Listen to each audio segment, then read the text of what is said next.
partir du moment où un homme entre en prison, une question se pose. Comment éviter qu'il y retourne? Ce film restitue l'intégralité du parcours de personnes mises en cause par la justice, depuis leur interpellation jusqu'à leur sortie de prison.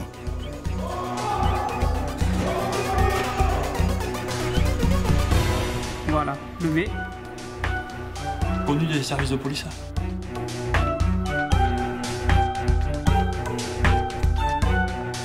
Faut pas prévoir les comportements humains. Ça serait trop facile. On t'écoute. Allez-y, rentrez. Comprenez-moi, non, on vous comprend pas, monsieur. Mais est-ce que vous avez quand même imaginé que vous pourriez être déclaré coupable? Tout ce que vous direz sera vérifié. Comment vous vous sentez, votre situation actuelle et votre incarcération? Le couteau, vous pouvez en donner une description? Est-ce que vous avez déjà tenté de vous suicider? C'est pas facile de restaurer les liens quand on sort d'une incarcération. Fais ton pactage, t'es libéré. Vous êtes en récidive légale, la peine plancher, vous en avez entendu parler. J'ai décidé de vous déférer en comparution immédiate. Donc le problème, c'est un petit peu qu'est-ce qu'on va faire de vous, monsieur?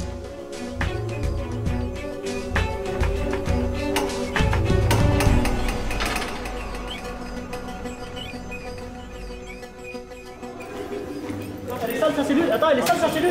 On va nettoyer.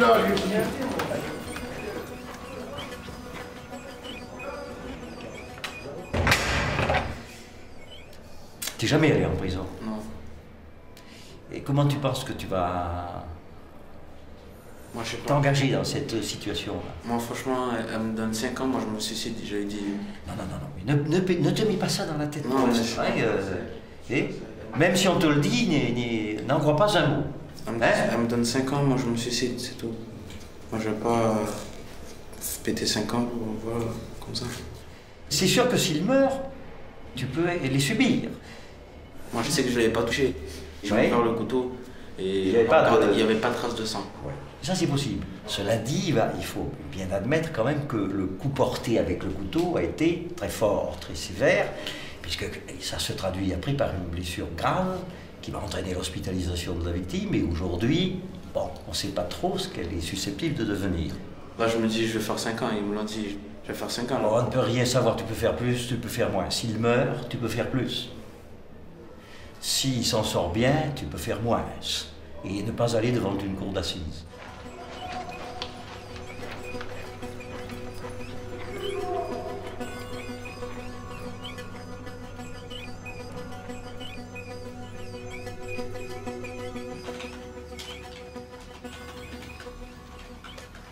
J'ai pas fait ce geste dans une intention criminelle, quoi. Mais c'était pour qu'il puisse reculer, qu'il arrête de me frapper, quoi. Je reconnais que j'ai vraiment été trop loin. Je dois être puni pour ce que j'ai fait, mais j'espère qu'il va s'en sortir. On le souhaite tous, hein, monsieur. Qu'il s'en sorte le moins mal possible dans son intérêt et dans le vôtre. La blessure est particulièrement grave.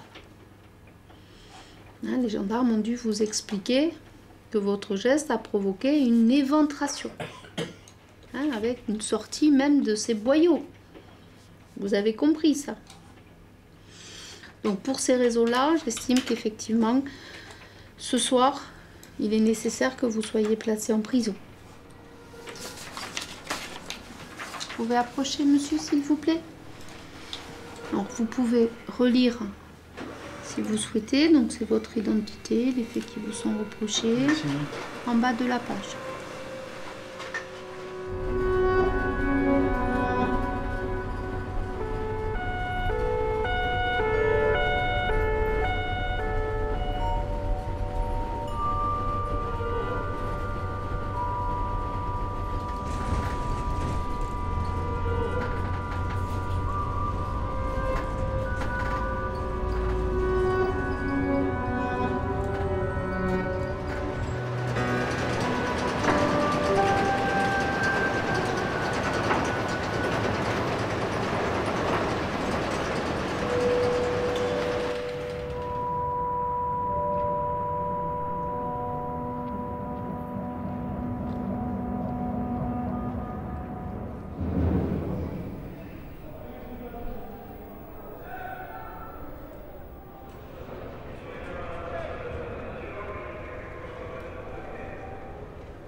ça me casse. Vous allez?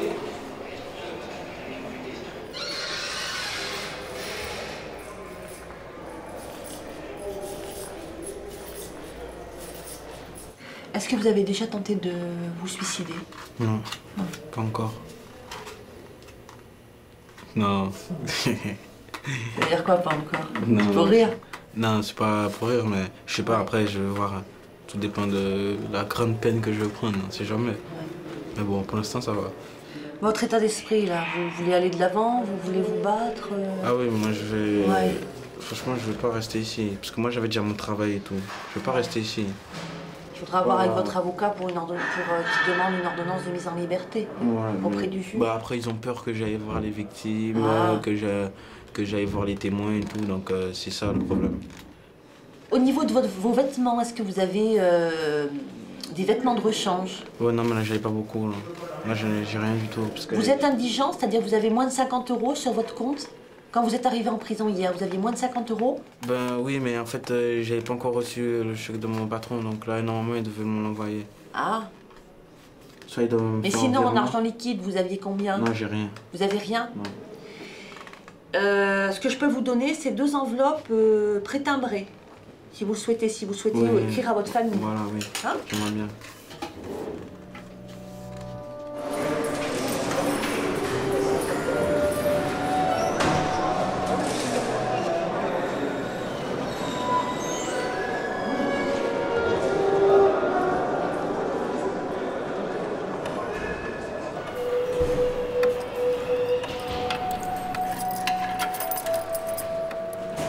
Monsieur, le repas, c'est midi moins 25. Hein. Allez.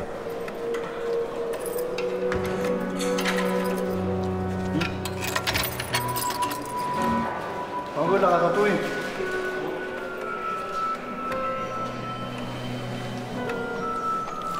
C'est bon? Ouais, c'est bon. S'il te plaît. Voilà. Si j'ai un bon de travail, je te l'amènerai, d'accord? Allez. Ensuite, le 17542, déposé depuis le 11 janvier, c'est un mandat de dépôt, procédure criminelle, pour une tentative de meurtre. Voilà, c'est ça. Monsieur qui est né en 1990. Donc, qui est tout jeune. Karine. Alors, c'est oui, procédure criminelle, une tentative de meurtre, un discours sur les faits, je dirais, relativement distancié des faits, curieusement. Une certaine banalisation alors qu'on est quand même dans une affaire relativement sérieuse qui a un petit peu été aussi médiatisée. C'est quoi? En 2 mots, un incident, il perturbe le déroulement de la soirée, ce gars lui demande à plusieurs reprises de sortir, il reconnaît qu'il refuse volontairement. Et puis, renouvelle sollicitation, et là, il utilise son arme. Donc, un discours assez déconcertant parce que il explique, il parle d'une victime dans le coma, sans état d'âme, il dit être rentré chez lui calmement, donc voilà. Bon, bah sur 3 mois, c'est pas la peine qu'on lui fixe des objectifs précis, ça sert à rien. Ok, merci.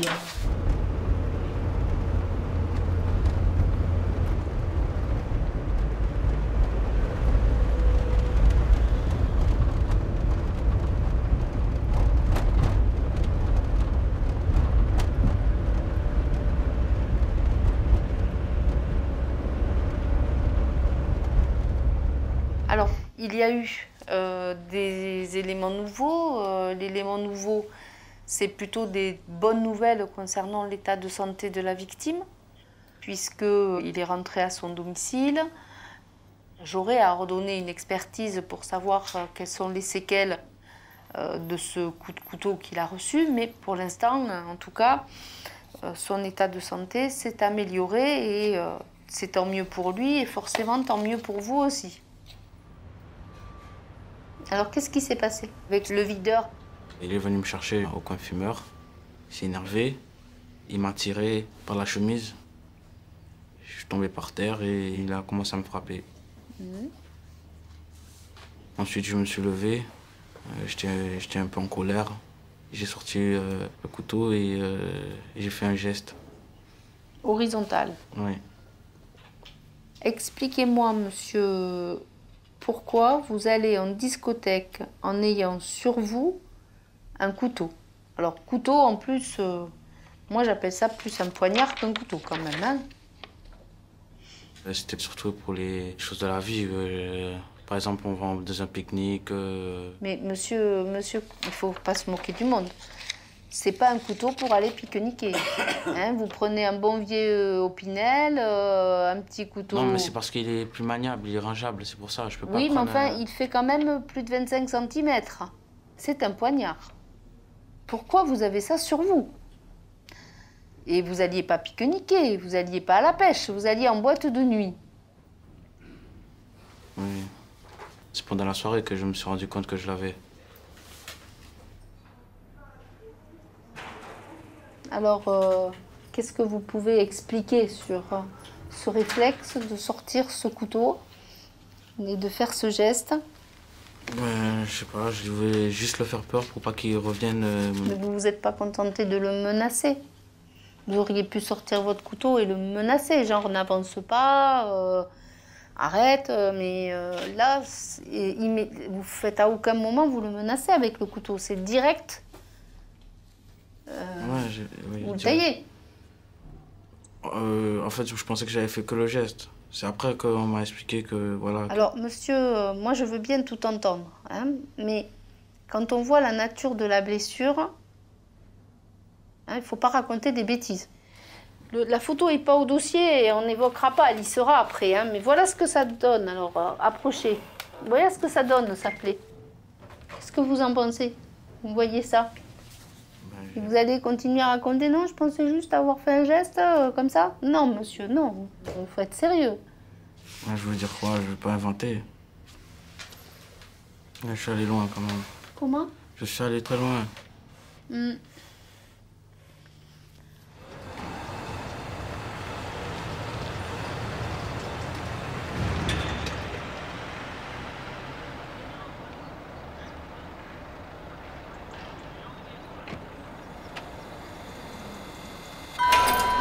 Bonjour messieurs, promenade?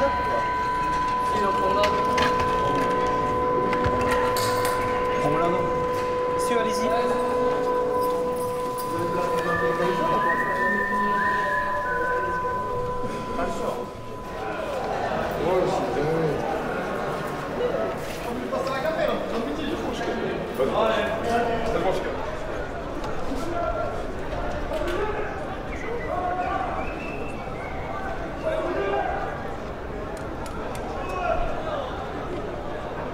Ce que j'ai constaté, c'est que vous n'avez pas de visite ici, pour l'instant.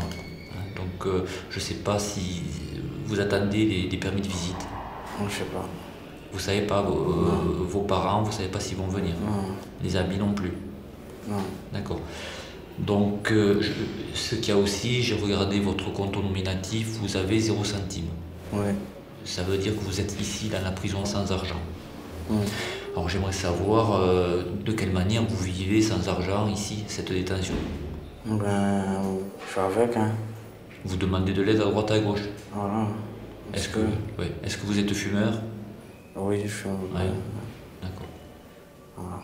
Voilà, donc pour l'instant, je vois que vous n'avez eu aucune aide.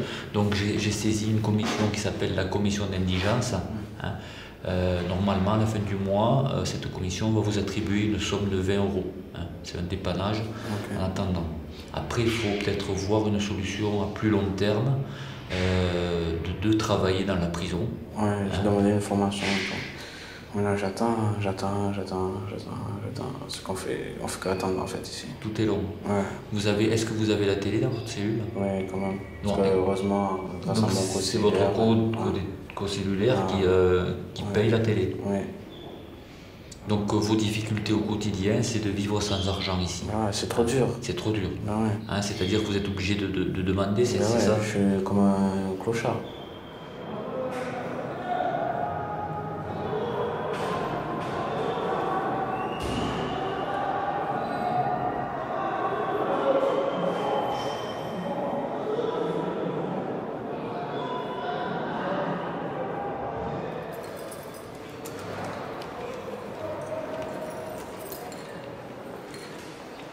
La match jusqu'au Royaume 11, 9h34.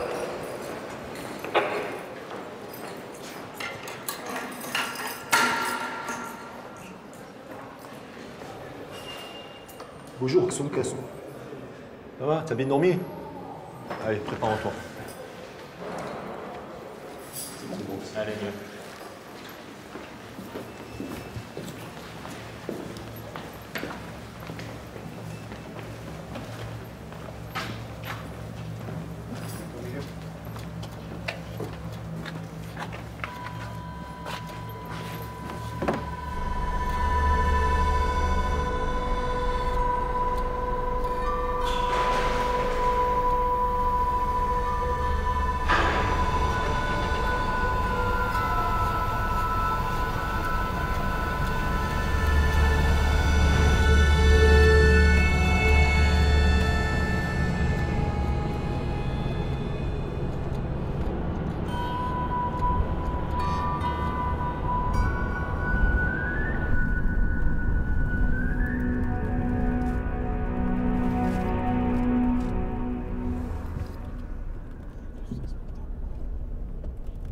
Vous détachez, s'il vous plaît, monsieur Tsonkas.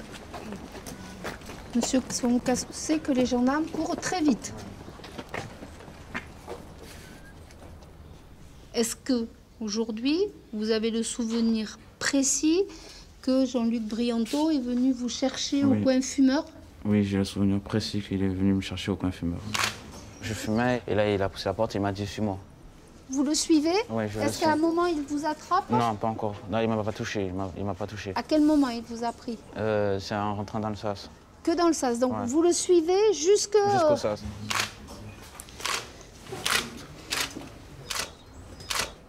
Je l'ai poussé, il a commencé à m'agripper. Oui. Et j'arrivais pas à m'en défaire. Et alors, il a commencé à me donner des coups. Et moi, j'ai rendu juste comme ça. Alors, faites le geste, monsieur Tsongas, comme si vous donniez des coups, d'accord? Et il est tombé, là. À peu près, vous dites Oui. à cet endroit-là? Oui, à peu près là. Oui, ici, pas près. Oui, là. Je suis tombé complètement par terre. Alors, approchez. Il a mis son genou comme il a mis là. Oui. Et il m'a mis les coups de poing. Oui. Moi, à ce moment-là, je suis arrivé. Et là, il lui met 2-3 coups de poing sur la joue. Enfin, j'ai pas spécialement Au vu visage, au en visage. tout cas. Il se relève un peu comme ça, quoi. Enfin, j'ai pas... Et puis, d'un seul coup, enfin, j'ai pas vu de geste du bras ni rien. Oui. Et je vois, d'un seul coup, j'ai vu Jean-Luc faire comme ça, en faisant « Ah !» Et je l'ai vu avec les boyaux dans les mains. Et de suite, je l'ai attrapé par le col, je l'ai tiré à l'intérieur. Et après, j'ai pas vu où est-ce qu'il est parti, j'ai pas vu d'armes. Alors, monsieur Tsonkas. Et il s'est reculé. Oui. Là, je me suis relevé. J'ai fait ça, j'ai ouvert et j'ai fait ça. Peut-être pas 2 kilomètres non plus. Hein, c'est sur le ventre que vous avez... Ah. Voilà. Ben, posez le couteau sur le pull. Là, monsieur Tsonkas. J'ai vu son geste, mais j'ai pas vu le couteau. À ce moment-là, vous vous Et pliez à tout ce de suite moment- en deux. Oui, un peu. Oui. Non, disons qu'après, bon, j'ai senti comme une déchirure, comme si ça me brûlait. Et bon, j'ai vu, j'ai vu mon estomac sortir du ventre. J'avais plus. Et j'ai retenu tout ce qui sortait, mes boyaux. Enfin, j'ai fait comme ça pour pas que ça tombe par terre. Comment expliquez-vous pouvoir vous défendre si vous ne montrez pas ce couteau pour dissuader? Oui, mais sur le fait de l'action, j'ai pas... Voilà, moi, dans ma tête, c'est pas une question de menace, de montrer. J'ai plus envie de le faire reculer, directement. Mais Je sais pas si vous avez compris. Je comprends, mais comment ça peut le faire reculer s'il ne le voit pas, le couteau? Il l'a jamais vu, monsieur Brianto, le couteau. C'est pas ce qu'on fait si on veut faire reculer quelqu'un, monsieur. Si on veut faire reculer, on lui montre, attention, je vais te planter si tu t'avances. Non, mais On fait pas un geste on peut qu'il faire un ne voit geste même et pas. quelqu'un peut l'éviter. Il peut l'éviter et voir que voilà, il a vu le couteau, je sais pas. Merci beaucoup, messieurs. Merci. Au revoir. Au revoir, d'accord. Merci. Oh, tu peux me laisser tes clopes? Tes clopes, cigarettes. Tu peux me laisser tes cigarettes? On va me laisser ces cigarettes, non? Vous les laisseront pas à la maison d'arrêt, de toute façon. Hein? Vous les laisseront pas à la maison d'arrêt, ils vont les laisser dans votre fouille. Ah ouais? Ils vont vous fouiller en rentrant. Ils vont fouiller en rentrant et vous les enlever. En batterie, je passe mon droit là. Ouais.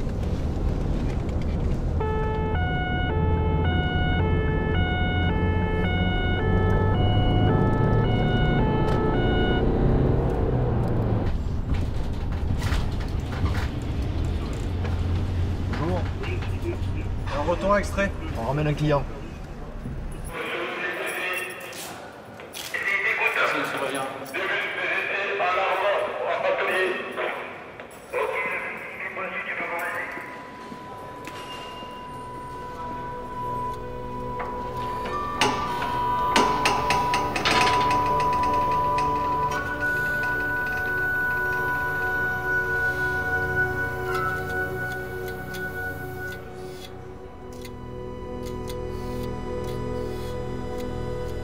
Même il m'attache à un poteau, je m'en fous, mais dès que je sois... Non mais je veux dire, c'est... Non mais c'est une métaphore en fait, Ouais. c'est pour dire que je... Oui, je comprends. Le simple fait que je veux pas rester, j'en ai marre de rester ici. Je peux pas. Après je me dis, c'est vrai, ça a été très difficile aussi pour la victime, mais après il y a des mauvaises fréquentations ici, c'est que des mauvaises idées, c'est que des mauvaises choses. J'ai pas envie de gâcher mon esprit, je suis assez intelligent. Je suis assez cultivé, je veux pas me rendre bête, se rendre bête ici. Ça te manque de ne pas pouvoir travailler ici? Ici, j'arrive pas à me débloquer, pour travailler, je me sens enfermé. Franchement, j'arrive pas. En plus, je me suis déjà fait embrouiller ici. Ils sont venus à plusieurs et ils m'ont attaqué. J'ai reçu, voilà, des coups de poing, des trucs. J'étais gonflé pendant un moment. Moi, ça me met la haine, moi, tout ça. Moi, je me suis pas plaint au chef et tout, parce que si on se plaint et qu'on balance, c'est représailles, c'est encore plus de problèmes. Voilà, donc voilà, franchement, parce que la juge, elle sait pas ça, elle est dans son bureau, elle est tranquillement, donc voilà, elle fait son travail, je suis d'accord, mais elle sait pas tout ce qui se passe ici.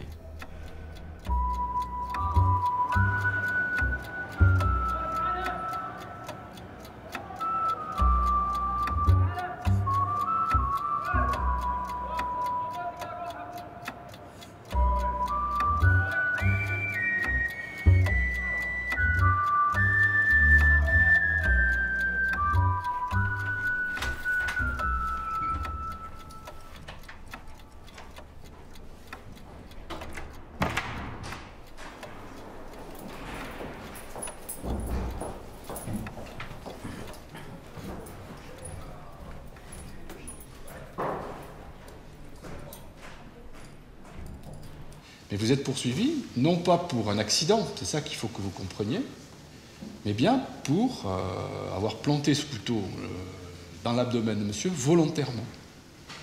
Donc il faut que vous vous exprimiez maintenant très clairement là-dessus. C'est le fond du problème.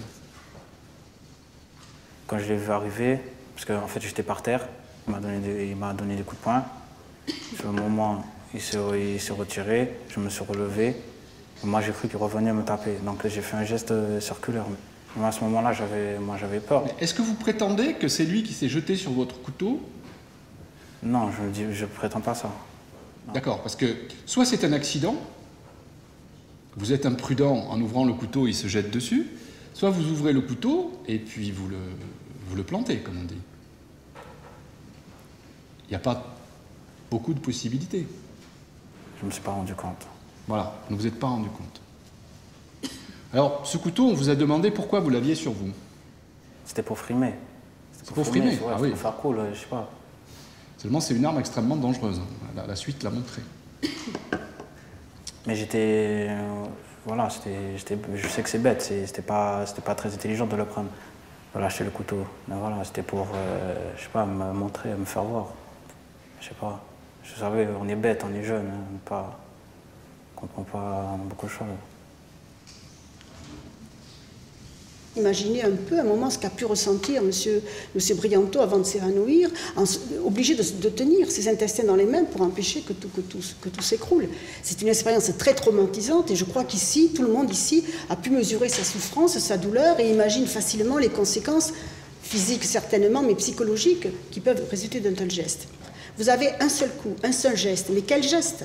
D'une précision terrible, d'une assurance terrible, la main ne tremble pas, le coup est donné très très vite avec une soudaineté incroyable. C'est là toute la difficulté de ce dossier. Monsieur Tsongas était quelqu'un de dangereux, était quelqu'un qui ne maîtrise pas sa violence, était quelqu'un qui, dans d'autres circonstances, devant une frustration qu'il ne supporte pas ou une situation qu'il ne maîtrise pas, peut se comporter de la sorte. Vous disiez, Monsieur le Président, peu importe ce qui a pu précéder, peu importe ce qui s'est passé avant. Le geste en lui-même est répréhensible. Je suis tout à fait d'accord avec vous. Mais c'est rare quand même de voir dans un dossier d'instruction où à chaque interrogatoire, le prévenu présente ses excuses et demande pardon pour ce qu'il a fait. Je crois que Monsieur Tsongas a compris la gravité de son geste. Il assume son acte même s'il n'est pas capable de l'expliquer. Je crois que c'est quand même un signe positif qu'il nous envoie et donc de la part d'un jeune, il est important que votre tribunal en tire les conséquences. C'est pour ça que je serais favorable parce que vous le condamnez à une peine de 4 ans d'emprisonnement, dont 2 seraient fermes et 2 autres seraient assortis d'un sursis et mise à l'épreuve, puis il fasse obligation de travailler, ou de suivre un apprentissage, et peut-être aussi qu'il fasse obligation d'avoir un suivi parce que cette violence est quand même surprenante, cette violence n'est quand même pas anodine. Monsieur Tsongas, nous vous écoutons. Oui, c'était juste pour m'adresser à M. Brianto, c'est vraiment pour te demander pardon de ce que j'ai fait. Je ne voudrais pas que on arrive jusque-là. Donc voilà, j'espère que tu me pardonneras un jour. Voilà. Réponse réservée pour le moment. Le tribunal, après en avoir délibéré, vous déclare coupable des faits et en répression, il vous condamne à la peine de 4 ans d'emprisonnement, dont 2 ans assortis d'un sursis avec mise à l'épreuve pour une durée de 2 ans. Donc dans la mesure où votre détention provisoire a duré pratiquement 2 ans, vous allez être libéré dans les jours qui viennent. Merci. Merci. Merci, maître.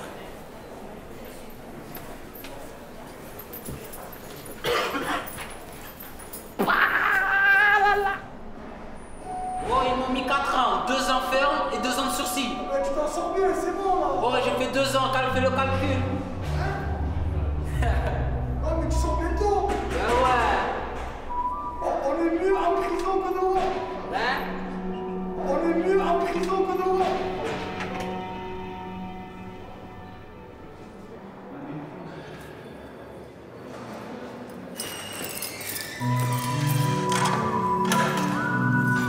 Allez-y.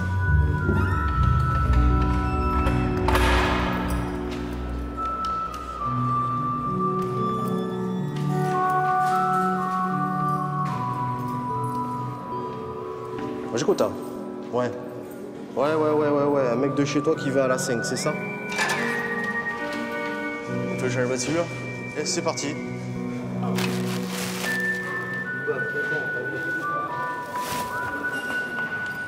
Je vous ai dit que le matelas restait en cellule, là. Oui, on y va.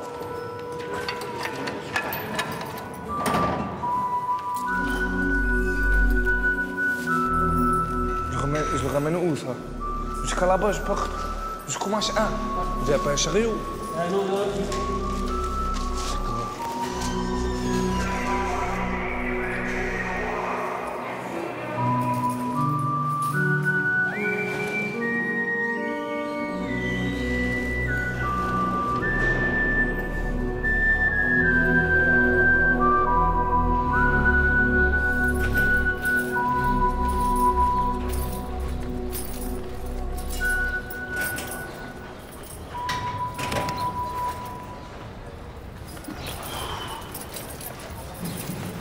Je vais tomber avec quelqu'un sans télé.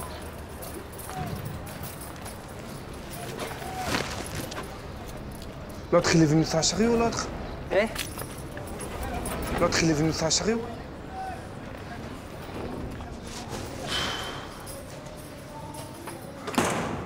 Pour tout ce qui est promenade, c'est le même cycle qu'au quartier arrivant, mais c'est les horaires qui diffèrent. Donc, le premier tour, c'est vers 8h15. Deuxième tour, 1 heure après. Non, ça je connais, ça je suis au Vous courant. connaissez tout ça. Pour l'instant, on va vous affecter avec un détenu qui a à peu près votre âge. Et il a la télé avec et qui tout. vous êtes susceptible de vous entendre. Ça, vous le verrez en cellule directement. D'accord? Vous mettez pas un cache tourné ou quoi, monsieur? Voilà, votre ticket de porte, vous monterez au 3e étage à la 320. Pas de bêtises d'abord.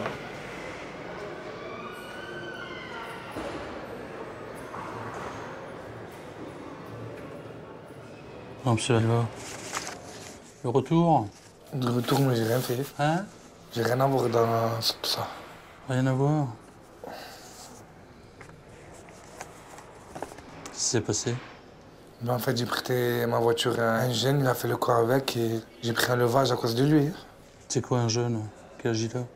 Il a 25 ans. 25 ans et vous en avez 20? Moi, je voulais rendre un service, j'ai prêté ma voiture. À celui que je l'ai prêté, il m'a pas dit « ouais, j'ai volé avec ta voiture ». Moi, la première chose que j'ai fait à la gendarmerie, c'est indiquer la personne à qui j'ai prêté la voiture. Et je leur ai dit qu'ils voyaient avec lui. Ils n'ont rien voulu entendre. J'ai pété les plombs, j'en avais marre. J'ai pas assumé, j'ai voulu tenter de me suicider. C'est la première fois de ma vie que ça m'arrive. Et vous avez fait quoi? Franchement, j'ai mis le feu, j'ai tenté de m'étouffer. J'ai attendu que les gendarmes partent de la gendarmerie et j'ai mis le feu. Voilà ce qui s'est passé, monsieur. Regardez, c'est vrai, j'ai un casier comme ça, mais quand même, ça veut pas dire qu'on a un casier comme ça, qu'on ne peut pas s'en sortir, qu'on ne peut pas faire les choses bien. Mais surtout, en plus, mais il faut donner... Regardez, écoutez ce que je vais vous dire, Posez monsieur. les actes. Je suis connu pour cambriolage. Ouais. Ça veut dire que si j'en ai fait des erreurs pour cambriolage, ça veut dire que si je suis connu pour cambriolage, ça veut dire qu'à force maintenant, je sais, si je veux cambrioler, je sais cambrioler, et je ne vais pas y aller avec ma voiture, avec mes plaques, dans un endroit où tout le monde me connaît, sans cagoule. Autant aller me rendre à la gendarmerie, monsieur. Autant me rendre, vraiment. Votre première incarcération, elle date de quand? Elle date de... Quel âge vous aviez? J'étais jeune, j'avais 15 ans. Mais 15 ans. Et là, vous en avez... Non, mais je vous explique. Là, j'ai 20 Là, ans. 20 ans. Vous avez fait de 15 à 20 ans, vous avez fait combien de tôle? 3 ans et demi. 3 ans et demi en... En 4 ans, 4 ans et demi. Mais oui, c'est pour... Moi, monsieur, je suis sorti là de... Si elle va à 40 ans, ça va faire une belle moyenne, hein. Qu'est-ce que vous allez pouvoir dire au juge par rapport à vos 4 dernières années? Comment vous allez pouvoir être, moi, mes 4 être crédible? dernières années... Parce que ça, on va vous les foutre dans la tronche, vous êtes d'accord? Ouais, moi, mes 4 dernières années sont loupées. Honnêtement, monsieur, franchement, entre vous et moi, vous me croyez? Je vais être honnête? Ouais. Non. Vous croyez que c'est moi le coupable? En l'état actuel, par rapport au dossier, par rapport... Ouais, parce que non. le dossier... Ah voilà. Il n'y a pas que... Non, c'est le dossier. Dans ce cas-là, un mec a un dossier, il ne vit plus. Non, j'ai pas dit ça, j'ai pas dit ça, mais quoi? je dis que là, pour être crédible, il faut en rajouter un peu plus. Mais moi, rajouter j'ai un peu pas plus... envie de mentir, moi. Monsieur, je dis la réalité telle qu'elle. Je vous dis ce que j'en pense. J'ai envie de m'en sortir, si je peux m'écarter de ces trous du cul que par derrière il me la fait à l'envers, bien sûr. Je suis impulsif, vous me connaissez. Oui, je sais. Moi, je vais pas vous mentir, cette personne-là, je sors. Si je sors, je vais... Ah, vous lui mettez un coup de boule. Oh, je vais le tuer. Je vais failli mourir à cause de lui. Je vais faire un truc de fou. Je vais pas vous mentir. Ce serait bien qu'on le sanctionne, ce jeune. Je vais pas vous mentir. Savez-vous ce que c'est que la ponctuation? La ponctualité, bien sûr. Ponctuation. Ponctuation, c'est mettre une petite virgule, un point, une phrase, un point. C'est dur, monsieur. Ouais. C'est dur. Ok. J'aurais bien aimé en voir quelques-uns dans cette situation-là. On met le point et on refait le point vendredi, maximum, ou lundi. D'accord? Zen. Voilà. Vous vous excitez comme une puce. Vous pouvez me trouver un timbre, s'il vous plaît, monsieur? Ok? Merci, j'espère que vous allez m'aider, monsieur. Vous savez la personne qui vous aidera le plus? C'est qui? Moi, je crois que c'est vous. Moi-même, bien sûr. On fait ça, c'est très bien. Mais monsieur, j'étais vraiment dans des bonnes initiations. C'est là. Faut mettre le point, je sais. Le point. On y va? C'est dur. Allez, on y va. Monsieur, je peux vous prendre une cigarette, s'il vous plaît?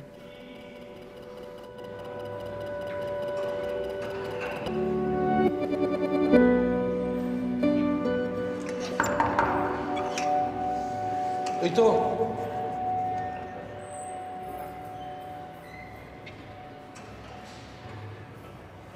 Oh!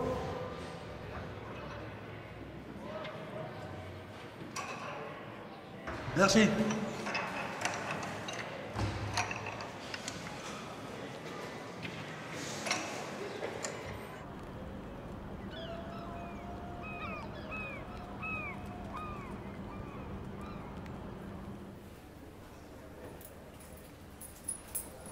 Je considère en fait que vous avez affaire à un simulateur, un menteur, qui a beaucoup d'aplomb devant un tribunal correctionnel. Tout cela parce que, en fait, vous avez affaire à un délinquant professionnel. Un délinquant professionnel. Et c'est pour cette raison que, sans aucun état d'âme, je requiers donc la peine planchée, qui est de 4 années d'emprisonnement ferme, avec mandat de dépôt, bien entendu. Qu'on n'ait jamais été condamné auparavant, qu'on ait été condamné 100 fois, c'est la même chose, on a droit quand même à un procès équitable et qu'il soit le même. Hein, on ne va pas condamner quelqu'un au prétexte qu'il a déjà été condamné ou qu'il aura un passé, bien évidemment. Bien évidemment. Première chose.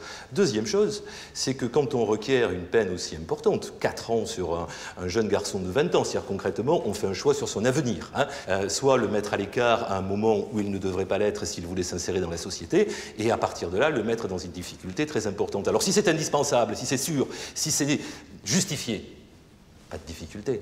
Si ce n'est pas justifié, si ce n'est pas certain, là, on joue avec la vie de jeune garçon. La voiture, je l'ai prêtée 2 ou 3 semaines à Émile Jonathan. Et il va le dire et le redire par la suite. Surtout quand il va comprendre que le problème de son histoire, le problème de sa garde à vue, c'est que cette voiture aurait été vue dans le cadre de la tentative de cambriolage. En termes clairs, celui-ci, quand il part pour une nuit en garde à vue, il part avec une seule conviction. Ils ne veulent pas me croire. Ils m'ont répété que de toute manière, le Jonathan, machin, ils n'iront pas l'entendre et ils ne l'entendront pas. Demain, avec mon casier, je vais me faire condamner en comparution immédiate et je vais partir X mois en prison. Il part avec cette conviction, parce que c'est ce qu'on lui dit depuis l'origine. Et dans cette cellule de garde à vue, à un moment où tout le monde est parti, il a un briquet. Donc il va mettre le feu à ses affaires, malheureusement. Crime abominable, ce feu va se propager, je ne sais pas si c'est à la couverture ou au matelas, mais le préjudice est de 79,40 €, me semble-t-il, pour la gendarmerie. Il a voulu, à un moment donné, taper à la porte pour appeler au secours. Ne plaisantons pas, Madame le Président, messieurs, quand quelqu'un veut se suicider et qu'il se jette à l'eau, il va souvent appeler au secours. Bien sûr, quand on étouffe, on ne réagit pas forcément de façon rationnelle et équilibrée de toute manière. Enfin, qu'est-ce que c'est? Et l'on vient me dire, vous êtes poursuivi parce que vous seriez coupable d'avoir volontairement dégradé la gendarmerie. Mais Madame le Président, messieurs, si quelqu'un s'immole par le feu, place du Salin, parce qu'il a été injustement condamné, on va le poursuivre pour dégradation du bien public, la poubelle à côté ou la voiture. Quand on se jette du 3e étage, on va être poursuivi pour dégradation de la pièce qui sera en bas, à l'arrivée. Enfin, quand même, la question qui est à se poser, elle est simple pour votre tribunal. A-t-il eu la volonté de dégrader, alors que c'était impossible, puisque ce n'est que du béton, de dégrader la gendarmerie, hormis sa couverture? Mais la réponse, elle est non. Vous n'avez aucun élément pour dire que celui-ci avait la volonté de dégrader.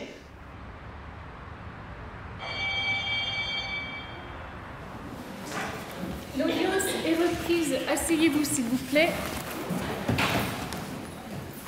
Alors, Monsieur Delva, par décision contradictoire, après en avoir délibéré, le tribunal vous relaxe pour les faits de tentative de vol aggravé, retient votre culpabilité pour le surplus, à savoir la dégradation de biens d'autrui par un moyen dangereux, écarte la peine planchée eu égard aux circonstances particulières de l'infraction, vous condamne pour ces dégradations à une peine de 4 mois d'emprisonnement ferme et vous maintient en détention.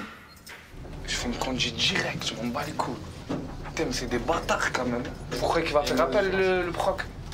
Hein? Parce qu'il a dit à part que si j'y fais appel. Combien? 4 mois pour un feu, c'est un truc de fou, hein? 4 mois pour un feu, c'est pas un truc de malade.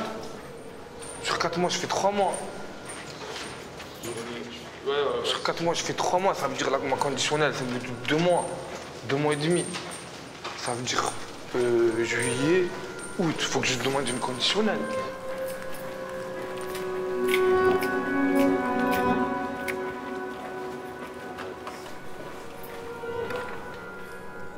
Nous relaxer pour le truc. 4 mois, j'y comprends rien. Pour le feu? Pour le feu, ouais. 4 mois pour un feu.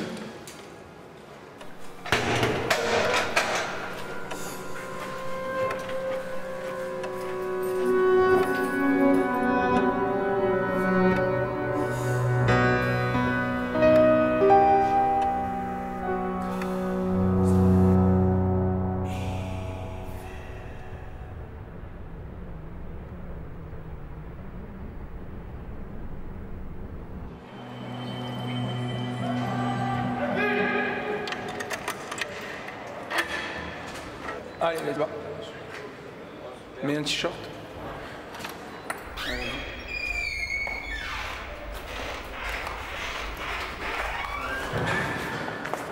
Là. Là, proche de l'eau.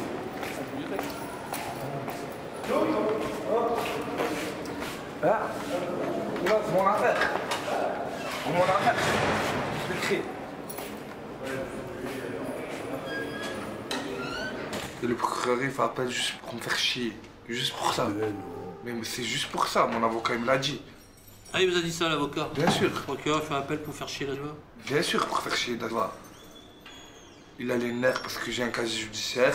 Il veut pas me croire parce qu'il doit pas croire à la jeunesse. Il croit pas à la réinsertion. Il demande 4 ans comme ça. Et après, il me parle de réinsertion. Après 4 ans, c'est injuste. C'est une injustice. Après, je peux rien faire contre la justice. Si. Ne pas vous présenter devant le juge de manière régulière comme vous le faites depuis un moment. Depuis un moment, ça fait 2 ans que je suis pas allé devant un juge. Bah, c'est normal, vous étiez en tôle. Ouais. Mais là, j'ai rien fait. Je suis innocent.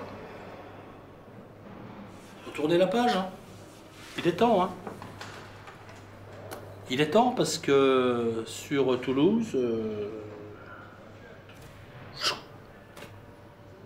la coupe est pleine. Hein.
Je suis innocent.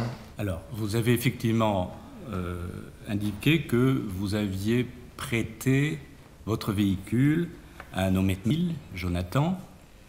Il ne vous a pas dit, par exemple, qu'il avait besoin d'un véhicule qui ne soit pas connu des services de police et de gendarmerie. Oui, ah bon. Il m'a dit ça. Il m'a dit qu'il voulait une voiture moins grillée. Donc il vous dit, prête-moi ta voiture parce que la mienne est grillée, mais vous ne pensez pas que c'est pour commettre des délits? Non, pas du tout. Parce que moi, une semaine auparavant, il m'a ramené à Paris et j'ai passé une bonne semaine avec lui. Et en rentrant, je lui faisais confiance. J'ai rien à voir, monsieur, dans cette histoire.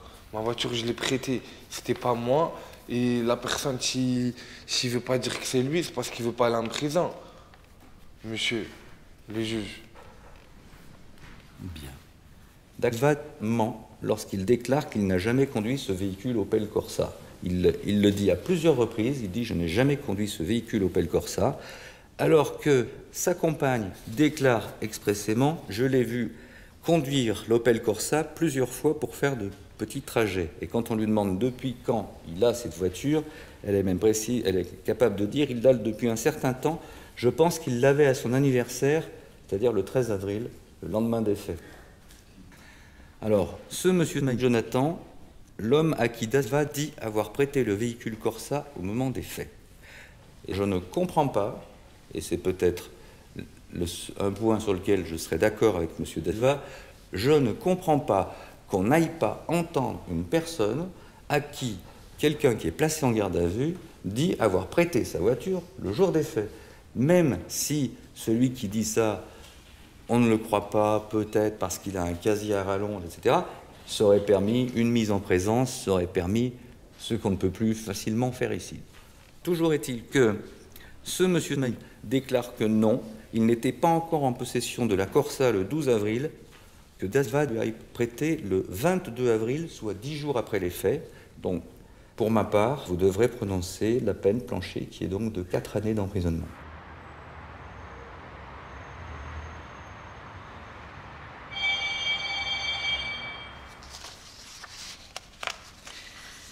La Cour déclare les appels recevables en la forme. Au fond, confirme le jugement du tribunal correctionnel en ce qu'il a déclaré David Delva coupable de dégradation volontaire de biens appartenant à autrui à l'aide d'un moyen dangereux pour les personnes en récidive. L'infirmant pour le surplus déclare David Delva coupable de tentative de vol aggravé en récidive. Dit n'y avoir lieu à l'application de la peine plancher, le condamne à la peine de 12 mois d'emprisonnement, ordonne son maintien en détention.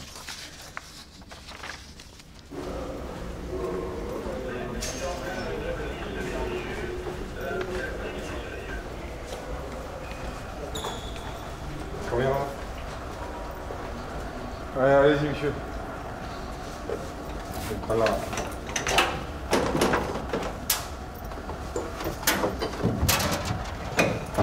C'est bon?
Messieurs, bonjour.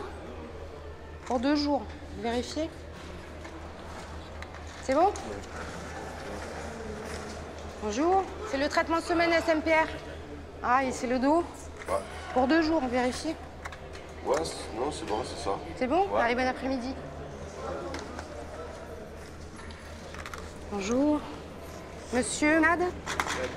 Pour 2 jours, vérifiez. Ça, c'est bon? Et les gouttes? Et les sachets? Merci beaucoup. C'est bon? C'est sympa. Avec plaisir. Bon après-midi. Pour 2 jours. Vérifiez. Merci. Au revoir. Bonjour. 2 jours de traitement. Vérifiez. Bonjour. Pour 2 jours.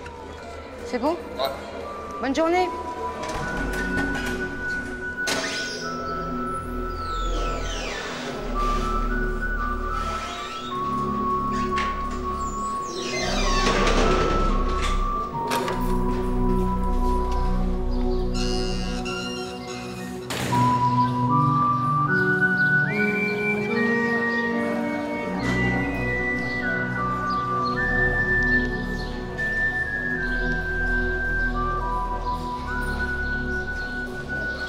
Bonjour.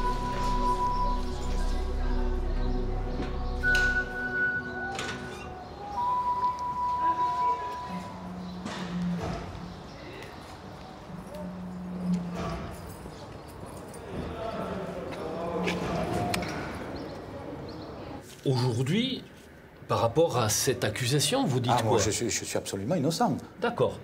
Vous n'admettez aucune accusation d'agression sexuelle? Non, par contre, ce que je peux dire, c'est lorsqu'il y a eu frottement, friction, lorsqu'elle m'a étreint, oui, effectivement, j'ai senti quelque chose au niveau de mon sexe, mais quelque chose de mécanique, pas quelque chose qui a été voulu, pas quelque chose qui était désiré. Lorsque vous avez été en contact voilà, corps à corps avec elle, vous êtes entré en érection? J'ai senti une érection. D'accord. Mais j'ai pas senti, ce qu'on a voulu me faire dire en plus, c'est que j'avais éjaculé. Vous n'avez pas éjaculé? Ah non. Et quand on m'a dit, mais il y en avait plein, etc., j'ai dit, mais écoutez, alors à ce moment-là, j'ai peut-être, mais je n'ai jamais dit, j'ai éjaculé dans la mesure où je ne l'ai jamais senti. Comment vous êtes de caractère? Vous avez l'air d'un homme facile de contact, comme ça, c'est l'idée que l'on a. J'aime beaucoup donner aux gens. Ça a toujours été. C'est pour ça que je crois que j'ai pris cette voie de l'éducation au départ, en étant éducateur sportif. J'aime bien faire plaisir. J'aime bien être gentil. Oui. Il vous est arrivé d'avoir du mal à dire non? Oui. C'est, je crois, la chose la plus difficile. Pour vous? Vous dites, je suis totalement innocent, je n'ai eu aucune intention érotique ni sexuelle avec cette résidente. Comment vous sentez votre situation actuelle et votre incarcération? Ah, très mal. Je la vis très mal. Qu'est-ce que vous sentez? Vous vivez quoi? Pour moi, l'injustice, le fait d'être allé, d'avoir pris... Vous ne protestez pas, vous avez quelle attitude ici? Vous semblez... Je proteste de la manière que je peux, avec mes avocats, en essayant de bien... en étant fort pour moi aussi. Maintenant, par contre, je me suis fait manipuler au départ, peut-être par les gendarmes, parce que n'étant pas habitué à ce genre de choses-là, il y a beaucoup de choses qu'après avoir vécu ce que j'ai vécu, surtout en garde à vue, on vous martèle, on essaie de vous tirer des choses que vous n'avez pas faites. Donc aujourd'hui, vous dites clairement, je n'ai jamais eu d'activité... Je n'ai pas eu d'acte agressif, sexuel, et je n'ai eu aucune intention. Voilà. Carotte, poisson. À qui tu veux passer? Allez, ça marche. Non, je t'amènerai du café, mais tout à l'heure. Messieurs, le repas, faut se lever. Samy va te passer des cigarettes. Tiens, déjà une roulée, c'est pas mal. Le repas, messieurs. Monsieur, vous pouvez donner un café à 305? À la 5. Ouais, 305. Il est neuf? Non, il y a, regardez, ouais. Ah. C'est un téléphone. Un téléphone. On peut regarder ses places. Ah, c'est bon. Ouais, le café pour la 5. Et après, je m'occupe pour Samir. Après, on verra, parce que je commence à fatiguer, là. Vous n'êtes pas un habitué de la prison, mais vous avez vu autour de vous comment les détenus se vivent et s'adaptent. J'ai posé des questions à des personnes. Ils s'adaptent. Oui, tout à fait. Avec des yo-yo, des ficelles. Voilà. Bon, Vous n'êtes pas là-dedans? Non. Non, j'ai rien. Vous êtes Moi, j'évite. Vous voyez, tout ça. Vous avez été au sport ici? Non. J'en fais dans ma chambre, je fais des abdos, je fais des pompes. Mais... Vous avez fait une demande pour participer? Pas pour l'instant. Non, pas encore. Disons que dans le bâtiment dans lequel je suis, le problème avec les jeunes, c'est qu'ils cherchent beaucoup d'ennuis. Donc moi, ça ne m'incite pas trop à sortir. On est déjà dans un système d'incarcération où il y a beaucoup de choses qui nous sont retirées, la liberté en premier. Donc si en plus, dans le système carcéral, on n'arrive pas à avoir un minimum de sécurité, voilà, donc moi les ennuis, j'en ai pas envie, je suis pas... Donc j'ai fait 2 sorties en promenade, depuis fini. C'est surtout, en fait, ce qu'on ressent dans ce que vous dites, c'est le lieu dans lequel vous êtes enfermé. C'est pas l'enfermement lui-même, c'est le lieu et l'environnement qui rajoute à la peine. Oui, il y a ça. Bon, et après, il y a le manque de respect, ça crache, ça urine même dans les salles d'attente. Donc vous imaginez, on y passe quand même 33% de notre temps. Il y en a qui respectent personne. Le fait d'être mélangé aussi. Voilà, meurtrier avec des personnes comme moi, où rien n'est fait, rien n'est avéré. Sur les relations que vous conservez avec votre épouse ou concubine, comment ça se passe? Ah, très bien, très bien. Elle est à fond avec moi. Elle a eu douté de la manière dont elle était présentée l'affaire par le gendarme qui était en charge de l'enquête, et une toute autre opinion quand elle a eu l'avocate. D'après mon avocat, des faits un petit peu nouveaux qui ont fait que ma présomption de culpabilité, on va dire, puisque pas d'innocence, mais je suis présumé coupable pour l'instant, n'est pas avérée, loin d'être avérée. Si elle est refusée, cette demande de mise en liberté, il est évident qu'on en déposera une tout de suite. C'est-à-dire demain ou après-demain. Quelle est la raison qu'ils vont pouvoir, franchement, là, c'est là que je... Aucune. Il y en a certains qui craquent, je vais vous dire des chiffres, on en est à 8 suicides depuis le début de l'année, ouais. Autant voire plus de tentatives de suicide, voilà, il ne faut pas se leurrer. Un jeune, juste avant celui que j'ai là, un jeune qui a failli tenter de se suicider devant moi, ouais. Voilà, avec une serviette de toilette mouillée, et voilà, que j'ai tiré, je l'ai pêché, voilà. Ah oui, il avait un tortillé autour du cou, mais je ne m'en suis pas aperçu tout de suite. Il a lâché les pieds, voilà, donc... Franchement, aujourd'hui, je ne vois pas, on peut être surpris, je ne vois pas sur quoi on peut se fonder pour vous refuser le contrôle judiciaire. Je veux dire, vous n'êtes pas en liberté, vous n'échappez pas, c'est-à-dire que le contrôle judiciaire, c'est quelque chose de strict que vous devez respecter. Si vous ne le respectez je ne suis pas en prison. Voilà, c'est-à-dire que vous êtes entre guillemets en prison chez vous.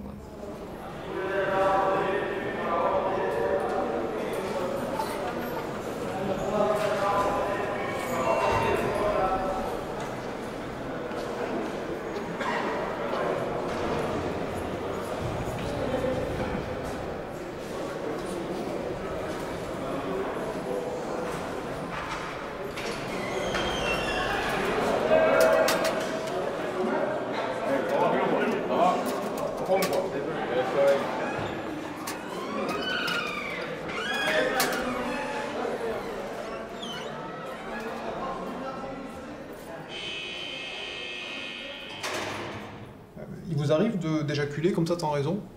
Il m'est arrivé, non, d'éjaculer non. Non. Comme j'ai dit, moi je n'ai pas eu la sensation d'éjaculer. C'est rare, ça arrive jamais d'éjaculer sans raison. Pour éjaculer, il faut une masturbation, ou il faut des caresses, ou il faut une excitation. Tout à fait. On n'éjacule pas comme ça. Tout à fait. Donc, quand vous expliquez qu'on a retrouvé du sperme alors sur votre main, déjà, sur votre meuble... C'est pour ça que j'ai posé la question à mon avocate. On ne peut pas dire que c'est une éjaculation dans la mesure où même dans le liquide séminal ou le lubrifiant, il peut se trouver des spermes. Donc voilà. Moi, je sais que je n'ai pas éjaculé, ça j'en suis sûr, je l'aurais senti. Voilà, par contre, le frottement, lorsqu'elle me tenait, ça j'ai senti une érection, mais ça je l'ai dit clairement aussi. Et c'est tout. Donc vous étiez excité? J'ai pas été excité, si vous préférez. Au niveau mécanique, j'ai senti quelque chose. Voilà. On peut comprendre qu'il y ait des éléments un peu inquiétants lorsque une de vos collègues voit quelqu'un avec le pantalon baissé devant une handicapée nue qui se relève et qui a l'air un peu étonné. Donc tout à fait. On peut comprendre. Moi, en plus, on trouve des traces spermatozoïdes dans la culotte de la fille et sur votre main. Donc il y a plein d'éléments qui sont quand même nébuleux. Absolument, mais je me suis expliqué là-dessus. Et vous restez sur ces positions de hasard finalement, quoi, de sperme. Moi, à mon avis, la seule chose que j'ai faite, c'est au lieu d'aller chercher du monde, j'ai voulu la relever. Je suis parti dans une erreur de choix. Voilà.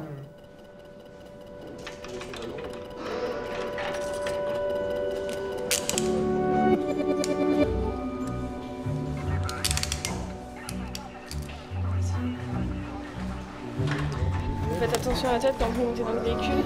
D'accord. Allez-y.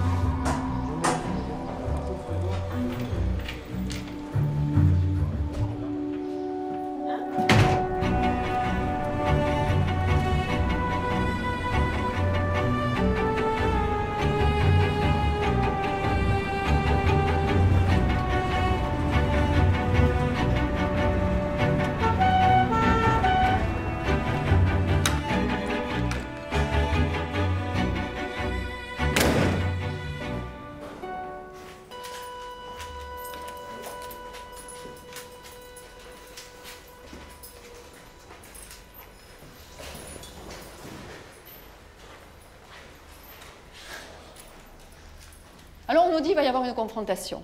Alors c'est peut-être ça l'élément exceptionnel du renouvellement d'intention, c'est cette fameuse confrontation que l'on attend et qui est fondamentale. Elle est fondamentale dans ce dossier. Elle est tellement fondamentale qu'on a attendu 3 mois et demi pour procéder à l'audition, c'est-à-dire le 21 avril. Et le 21 avril, on reçoit un courrier, notification, c'est annulé parce que le témoin est indisponible. C'est possible, on ne conteste pas. Le problème, c'est qu'on n'a pas de date. Et on aura encore moins de dates. Et ce que je peux vous dire, c'est que la confrontation n'aura pas lieu avant encore 1 mois. Donc, Pierre Zerchoff va rester 1 mois encore parce que un juge d'instruction ne pourra pas procéder à cette confrontation fondamentale. On peut, ne serait-ce qu'un instant, penser que peut-être sa version est plausible. Peut-être. Et qu'en conséquence, les raisons qui font qu'on maintient M. Zerchoff en détention provisoire peuvent tout à fait être atteintes par un contrôle judiciaire. Monsieur, levez-vous, s'il vous plaît. Avez-vous quelque chose à ajouter à ce qu'a dit votre conseil? Tout simplement, moi je réaffirme mon innocence et je dis simplement que je n'ai aucun intérêt ni aucune raison de faire pression sur qui que ce soit. Voilà. Merci, monsieur. Délibéré 17 mai. Vous pouvez disposer.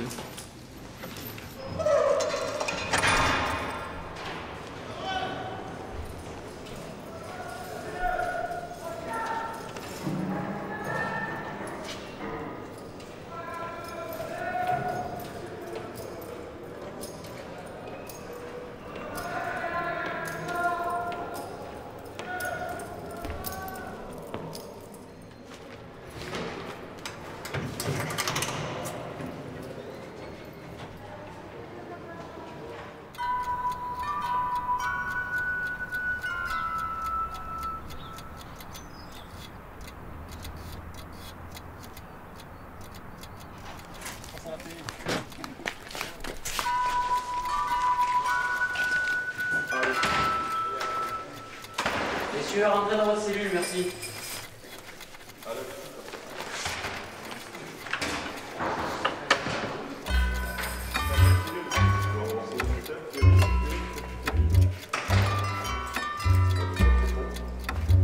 les habitudes de maison d'arrêt où on vient vous chercher pour les activités, c'est terminé. On vous reprendra 1 fois, 2 fois pour le retard, mais ensuite, il y aura une sanction. Continuez.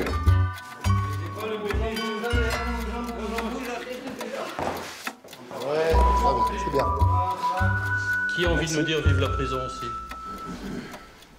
Vive la prison. Ah, il y en a un qui a osé. Ah, il y en a un qui a osé. Rabat.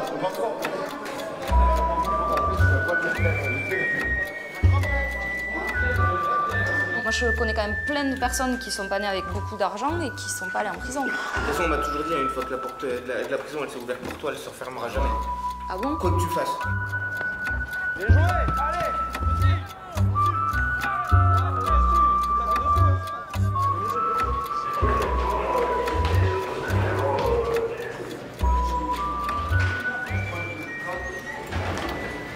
Vous avez votre conseil d'insertion. Allez, c'est parti.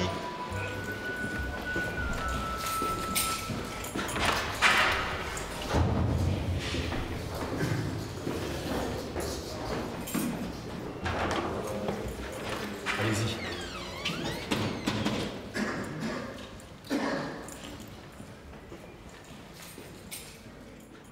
Si à un moment donné de la suite de l'exécution de votre peine, vous envisagez de déposer devant le juge un aménagement de peine, vous savez qu'il y a un certain nombre de critères à respecter, notamment avoir un projet professionnel et surtout avoir un hébergement stable. Donc si vous avez cet hébergement stable, c'est quelque chose que vous pouvez éventuellement concrétiser. C'est que si j'avais l'appartement, la connerie que j'ai faite, c'est sûr que je ne l'aurais pas faite. Après le problème, le milieu de la rue, vous le connaissez sûrement beaucoup mieux que moi, hein, mais c'est vrai que bon, il y a quand même des tentations au niveau alcool, drogue. Est-ce que c'est pas ça aussi qui permet de tenir le coup d'ailleurs? Bah ouais, de tenir le coup, de passer le temps, pas avoir trop froid, des fois entre des endroits chauds, dormir. Moi les foyers, franchement, j'ai un petit peu saturé quoi. Ouais.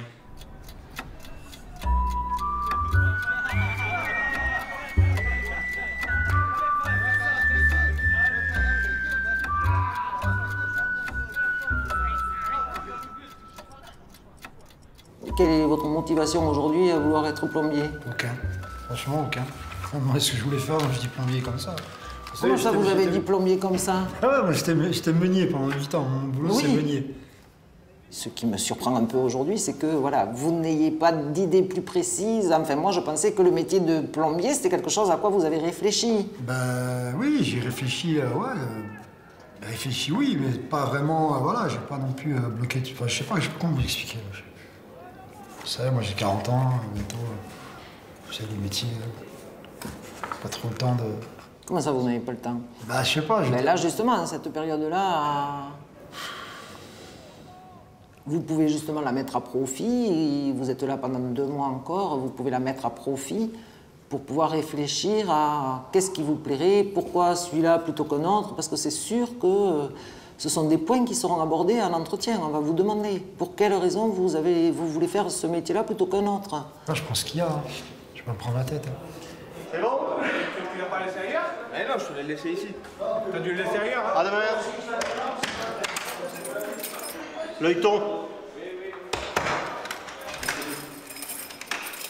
Ça donc. Tic. Et attendez les gars, vous êtes ouverts toute la journée. Là c'est la fermeture, donc vous verrez demain. Voilà.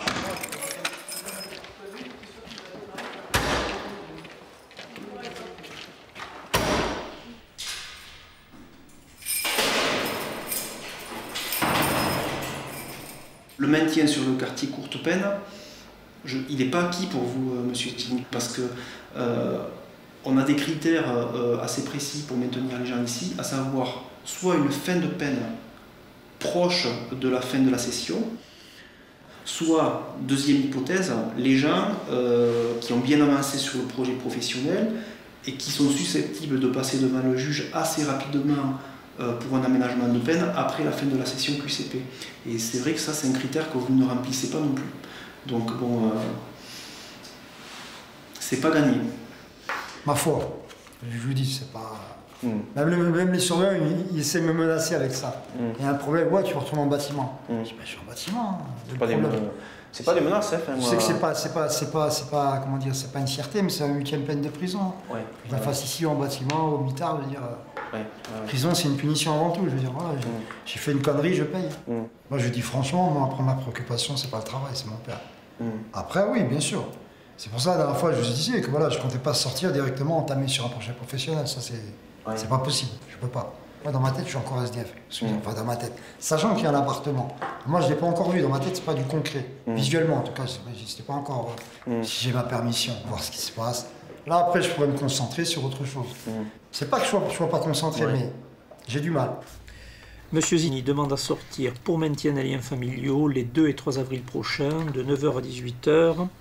Il souhaite se rendre à Toulouse, au domicile de son père. Il s'y rendrait à l'aide des transports en commun. Il demande pour ce faire 15 €. Je pense qu'ils sont disponibles.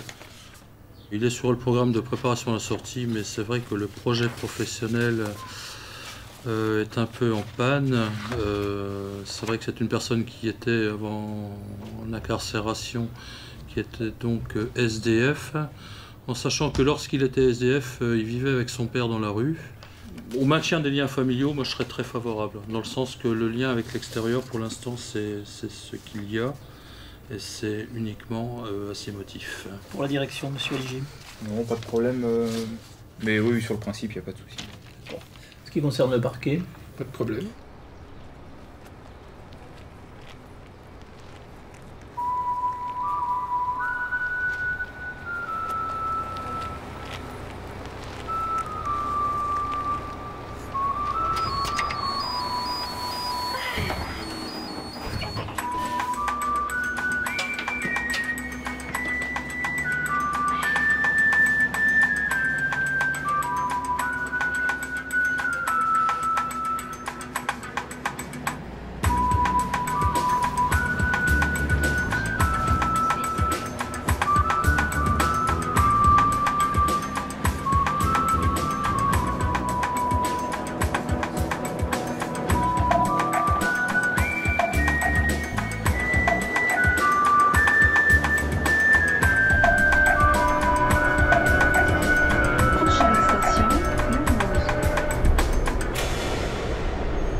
Monsieur Zini, vous venez, on va vous entendre.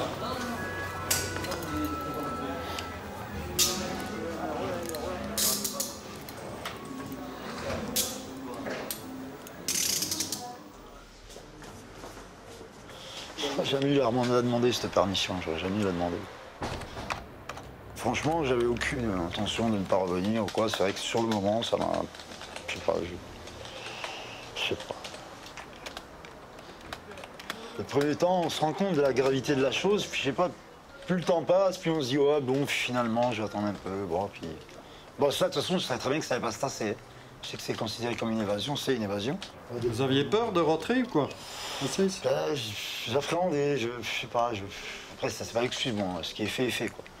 Mais bon, j'ai plein de choses qui font que je sais pas. Soit on se dit, je sais pas, franchement, j'ai pas d'excuse, en fait. J'ai aucune excuse.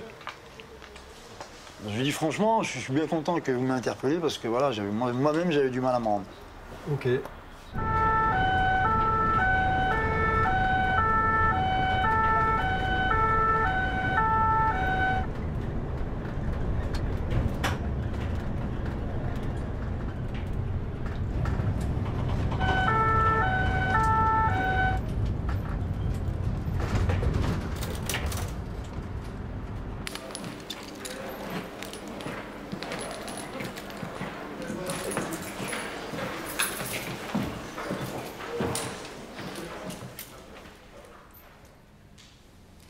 Vous n'êtes pas venu à l'idée de revenir sur Toulouse et d'aller vous constituer prisonnier? Si, franchement, si. Et j'étais apeuré, je comptais le faire, franchement, je vous dis, sincèrement, je comptais le faire. Comptez le faire, bon. Ce qui se comprendrait d'un individu peut-être qui n'aurait jamais eu d'expérience pénitentiaire, mais pour vous qui en avez eu une. Ouais, mais au niveau des permissions, puis au niveau de la santé de mon père, vous savez, 5 ans avant que je rentre, on était dans la rue, il était de foyer en foyer, moi je m'occupais de lui. Et bon, je sais pas, de savoir bien aussi, c'est... Bon, le principal, c'est que vous soyez là aujourd'hui. Monsieur le Président, les permissions de sortie, c'est quelque chose d'important. Cela permet la réinsertion donc, des détenus. Hein. Cela permet de resserrer des liens avec la famille. Cela leur permet de prendre contact avec la vie civile et peut-être de rechercher du travail, etc. Voilà. Donc ça a une fonction sociale très importante. J'indique au tribunal que votre décision, bien sûr, ce sera la sanction de l'infraction, mais aussi, et surtout, ce sera aussi un signal concernant les autres personnes qui bénéficient des permissions de sortie. Pour toutes ces raisons, je requiers à l'encontre de M. Zeni Fouad une peine d'emprisonnement d'au moins 8 mois, avec mandat de dépôt, bien entendu. Monsieur Zini, le tribunal, après en avoir délibéré, vous déclare coupable des faits qui vous sont reprochés. En répression, vous condamne à la peine de 4 mois d'emprisonnement pendant ce mandat de dépôt.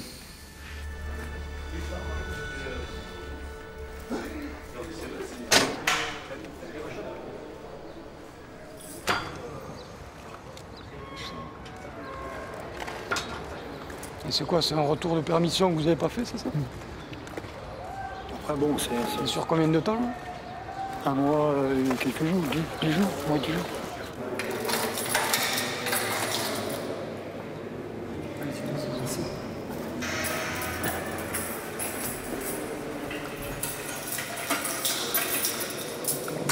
Là, vous êtes seul, donc impeccable pour la nuit.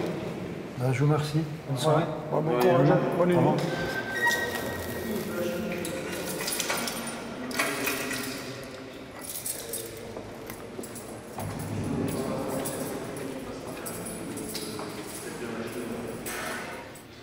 Ouais, bah c'est triste, hein, très honnêtement. C'est triste, c'est une réelle déception, hein, sachez-le. Voilà, c'est un peu trahir, c'est quand même trahir la confiance de beaucoup de personnes. Quoi. Je vais pas faire le père moralisateur, je suis pas là pour ça.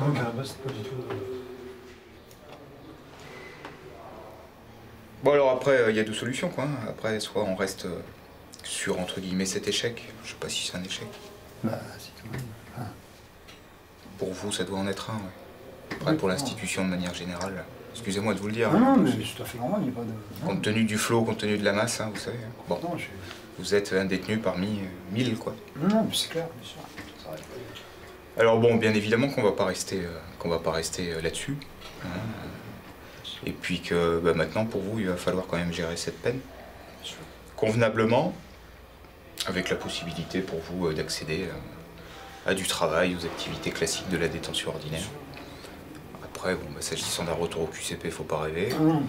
S'agissant de l'obtention d'un aménagement de peine, faut pas rêver. Bon, tout ça c'est fini, c'est cuit, c'est terminé. Il faudra la mener jusqu'à son terme, cette détention, et puis voilà, quoi. Je sais pas, j'ai dérapé, j'en sais rien, je sais pas. Oui, non, mais écoutez, je vous demande pas de... C'est difficile parfois d'apporter des raisons à ce qu'il n'en a peut-être pas, quoi, tout simplement, quoi. Ouais, on peut pas prévoir les comportements humains. Ça serait trop facile. Bien sûr. Ça serait trop facile. Bon, une chose importante par contre, monsieur Zini, bon, qui est peut-être moins agréable à entendre, ne pas rentrer de permission, c'est une infraction pénale, c'est aussi une infraction disciplinaire. Hein. La confiance, hein, c'est pas bon. C'est pas bon.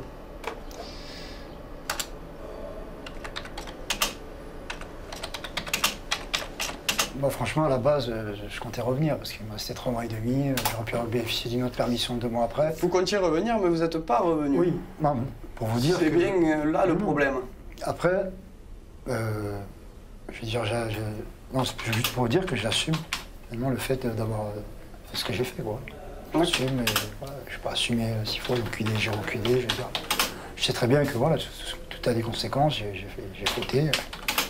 Voilà, quoi. Allez, c'est lui. c'est parti.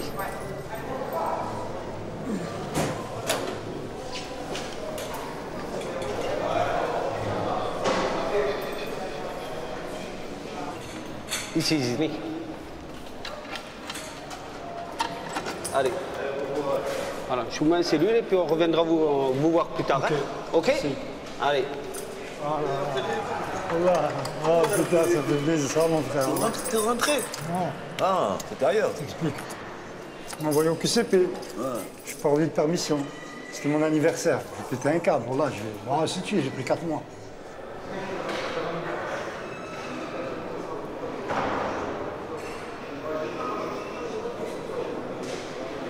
Juste pour revenir quand même sur ce que vous appelez l'incident, il y a eu un passage en commission de discipline quand même. Oui, oui, oui. Comment ça s'est passé? J'ai pris 10 jours de mitard avec sursis. J'étais pas préparé à la sortie. C'est peut-être malheureux à dire, hein, mais le fait d'avoir pris un peu plus là, et le fait de bosser aux cuisines, je me sens plus prêt, même si j'ai pris plus. Ouais. Et il m'aurait fallu plus de temps. Ouais, ouais. Donc c'est peut-être pas plus mal. Ouais. Vous-même, vous avez dit tout à l'heure qu'avant votre incarcération, ça faisait des années que vous étiez à la rue, ah ouais, que vous ne bossiez pas, vous ne faisiez rien de particulier. Là, on constate quand même que depuis quelques semaines que vous êtes ici, vous êtes classé aux cuisines et vous êtes capable de vous lever tous les matins, de respecter les horaires, de respecter le règlement. Ça se passe bien. Ah, très très bien, j'ai pas raté un week-end, même parce que le week-end on n'est pas obligé de bosser. Ah ben non, j'ai repris goût au travail. En tout cas, si vous êtes capable de faire ça ici, je peux le faire dehors. Ah oui, voilà. Ah, mais complètement. Vous avez trouvé vous-même la réponse. Ah non, mais là, je pourrais plus. Je pense que si j'arrive à le faire ici, j'arriverai à le faire dehors. C'est quand même surprenant, monsieur Zini, parce que quand on vous entend parler, on a l'impression que finalement, ça se passe mieux quand vous êtes en détention que quand vous êtes à l'extérieur. Ouais, c'est vrai, c'est mal à dire, mais c'est vrai.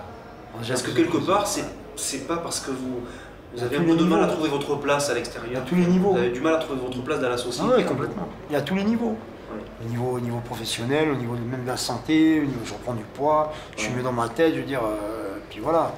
Non mais c'est vrai quoi, c'est malheureux à dire, mais voilà, il faut que je passe par la case prison pour...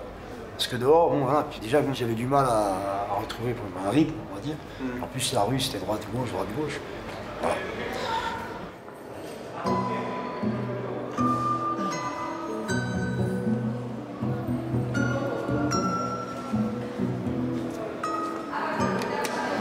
C'est bien passé? Ouais, très très bien. Allez, très bien. En force. Ouais,